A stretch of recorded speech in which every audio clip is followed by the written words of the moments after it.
Ya, Anda kembali lagi di Perempuan Bicara. Pemirsa, perlu kami informasikan juga Anda di rumah juga bisa bergabung bersama kami di sini. Nanti boleh langsung bertanya kepada seluruh narasumber kami di sini maupun juga dengan Direktur Utama BPJS Kesehatan melalui line telepon yang tertera di layar kaca. Kami tunggu pemirsa keikutsertaan dari Anda bersama program kami malam hari ini. Nah, tapi sebelum kita lanjutkan lagi, Mbak Devi, Bu Husnul, dan juga Bu Muhida, serta Pak Dirut yang terhubung bersama kami, kita coba akan simak terlebih dahulu. Saya mau bacakan terlebih dahulu beberapa headline dari media online yang sempat kita cuplik informasinya berikut ini. Nah, ini ada BPJS Kesehatan jadi syarat bikin SIM hingga naik haji. Pekerja bilang nggak nyambung, katanya begitu. Ada juga yang bilang Komisi 2 DPR mengkritisi juga. Jadi sebenarnya ini konyol dan irasional. Banyak juga komentar-komentar yang memang tidak menyetujui dengan adanya hal ini. Ada juga yang bilang kemudian bahwa BPJS Kesehatan dalam jual beli tanah mulai 1 Maret ini diterapkan syaratnya sudah mulai berlaku per 1 Maret ya. Ada juga beberapa yang bilang warga juga merespon malah menghambat informasinya. Jadi birokrasi sudah semakin panjang, aturan ini bertambah katanya malah semakin menghambat. Ada juga anggota DPR Nasdem yang juga mengkritisi mengenai hal ini. Disebutkan juga mempersulit ini Pak gitu ya. Oke, ada lagi? Ini juga ada yang juga menyampaikan di BPJS Kesehatan jadi syarat urus dokumen penting. PKS bilang bentuk keputusasaan pemerintah. Benarkah demikian? Nah, kita akan coba langsung tanyakan kalau begitu bersama Direktur Utama BPJS Kesehatan. Boleh langsung dijawab kalau begitu Pak Dirut. Jadi sebenarnya ada apa? Betulkah ini keputusasaan pemerintah? Baik, terima kasih Mbak Maria. Jadi pertama-tama kami sampaikan ya, adanya impres itu adalah instruksi internal dari Presiden kepada bawahannya. Jadi tentu itu hak Presiden untuk menginstruksikan. Tetapi instruksi ini memang sangat amat penting. Kenapa? Karena banyak orang tidak sadar dan tidak tahu bahwa pemerintah negara itu berkomitmen untuk memastikan bahwa seluruh anak bangsa memiliki perlindungan jaminan sosial di bidang kesehatan. Karena kesehatan adalah hak dasar. Ya. Nah, tentu tadi yang disampaikan Bu Devi, terima kasih. Dari penelitiannya melihat sendiri bagaimana manfaatnya. Luar biasa. Dan manfaat ini memang sangat terasa kalau pas sakit gitu. Nah, untuk tentunya Bu Husnul tadi belum pernah ya, otomatis sudah menjadi peserta, tetapi belum pernah memakai. Itu terima kasih, artinya Ibu sebagai warga negara yang baik ya, artinya Ibu telah gotong royong saling menolong sesama anak bangsa. Nah, tentu tadi Bu Husnul mempertanyakan ya, apakah ini public good atau private good? Jadi di undang-undang ya, SJSN, Undang-Undang Nomor 40 tahun 2004 ya, itu sudah disebutkan pesertanya wajib. Nah, ini disebutkan di situ tugasnya BPJS itu adalah untuk private good atau yang disebut dengan upaya kesehatan perorangan, bukan yang public goods.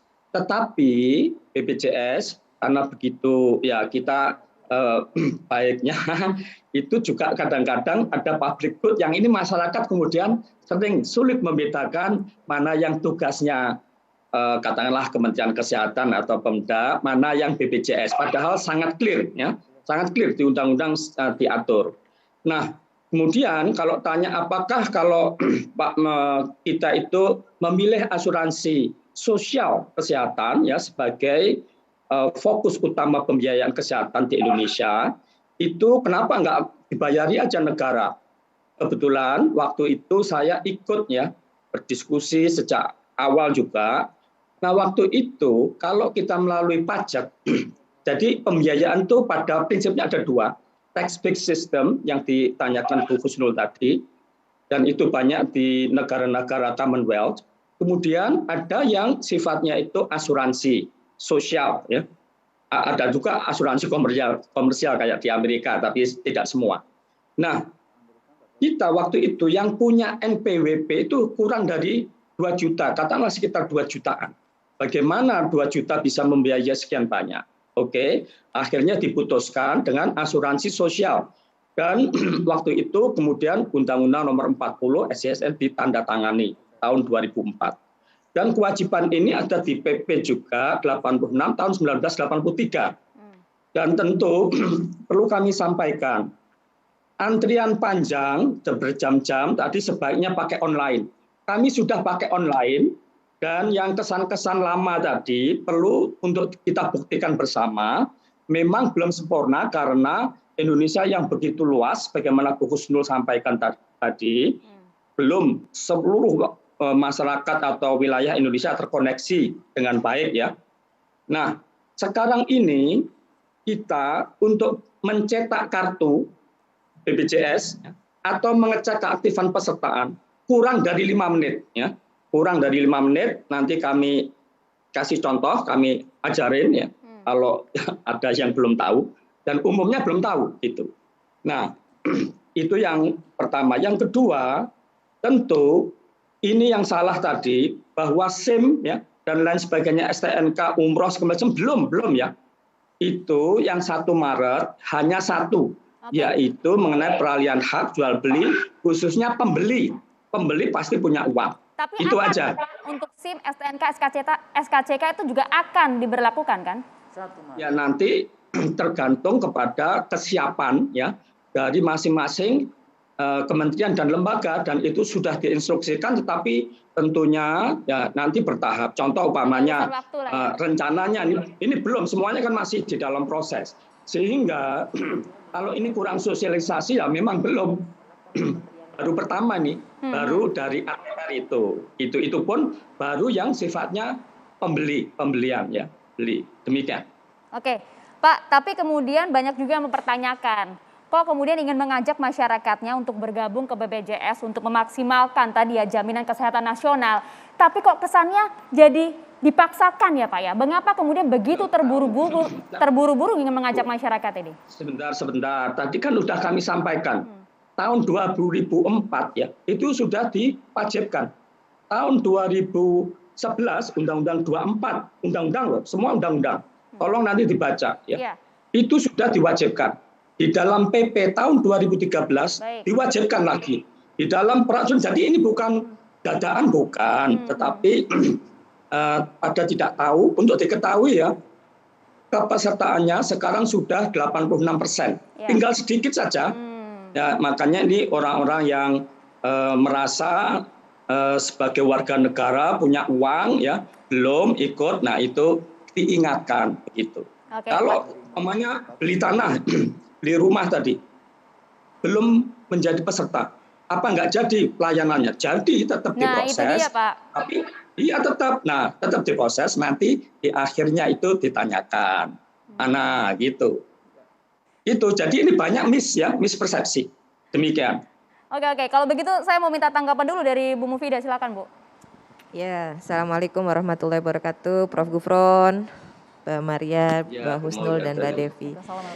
Jadi terkait Inpres 1 2022, ini menurut saya menambah deretan beban rakyat Indonesia pada saat ini. Menambah deretan karena kemarin-kemarin udah ada Mbak Maria cukup banyak gitu ya. Nah, kalau untuk manfaat dari BPJS Kesehatan, clear ini memang memberikan manfaat. Sangat memberikan manfaat dan banyak masyarakat yang sangat terbantu lah, tadi Mbak Devi sudah melakukan penelitiannya, memang memberikan manfaat. Tetapi ketika keluar Inpres 1 2022 yang melibatkan 30 KL. Ya, 30 KL dilibatkan di sini. Kalau untuk Kemendagri, kemudian kepala daerah memang dari dulu sudah terlibat ya. Kemenkes sudah terlibat, Kemensos, karena memang olah datanya ada di sana pasti sudah terlibat. Nah, yang menjadi hal yang perlu dikritisi adalah yang pertama, ketika memang targetnya adalah, ini kan Inpresnya namanya tentang optimalisasi JKN. Ya. Nah, kalau memang optimalisasi JKN itu kan ada menambah peserta dan mengoptimalkan ataupun mengaktifkan peserta-peserta yang sekarang ini mulai banyak pasif. Ya. Nah, dua hal ini sebenarnya masih bisa dilakukan dengan berbagai cara lain yang tidak menambah deretan beban rakyat Indonesia. Contohnya, PBI. Sekarang ini kita sama-sama tahu bahwa sedang dilakukan cleansing data. Dan ini amanah yang sudah sangat lama, yang sudah selalu dibahas di rapat dengan Komisi 9. Namun memang leading sektornya adanya di Kemensos ya. Dan PBI ini kuotanya sangat besar ya. Sehingga kalau memang peserta aktifnya ini akan dihidupkan kembali, kemarin malah banyak peserta PBI menambah jumlah peserta, kemarin malah banyak yang melakukan laporan kepada kami pada saat kami reses bahwa PBI ini banyak yang di drop. Ya, kemarin juga udah banyak lah beritanya. Dan itu memang betul. Nah, PBI ini harus benar-benar di cleansing data, di data ulang supaya yang masuk ke PBI ini benar-benar masyarakat yang miskin, yang tidak mampu, atau yang sekarang ini kan definisi miskin juga sudah mulai banyak yang berubah kan.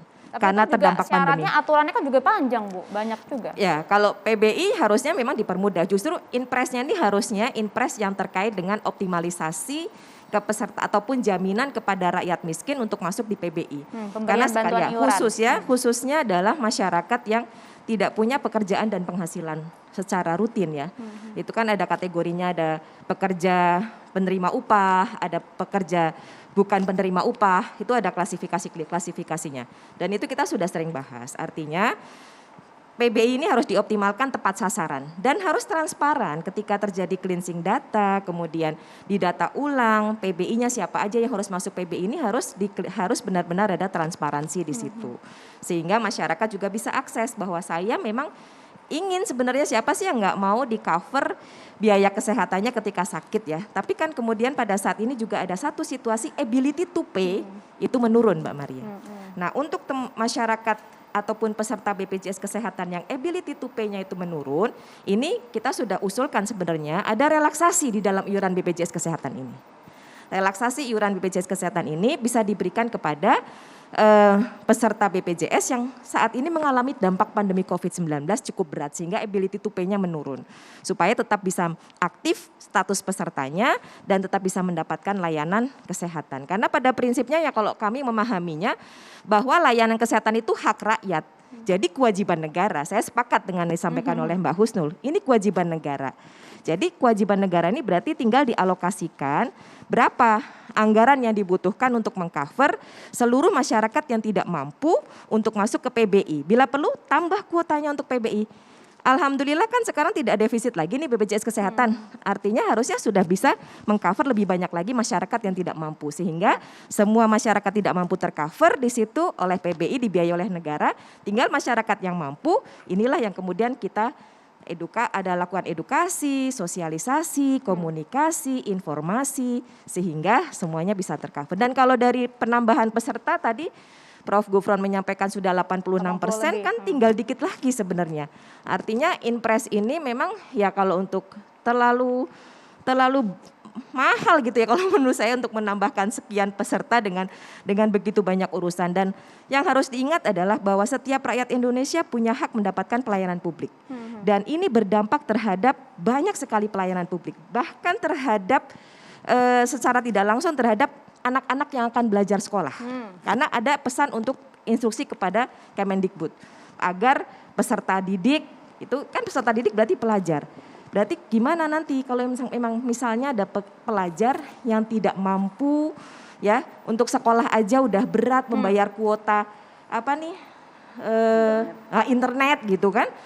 Bagaimana? Ini kan harus realistis lah menurut itu beberapa saya. catatannya. Artinya sebenarnya BPJS ini real manfaatnya dan juga sudah cukup dengan memaksimalkan layanan dan juga programnya. Pak Dirut, kami butuh responnya. Usai jeda sesaat lagi.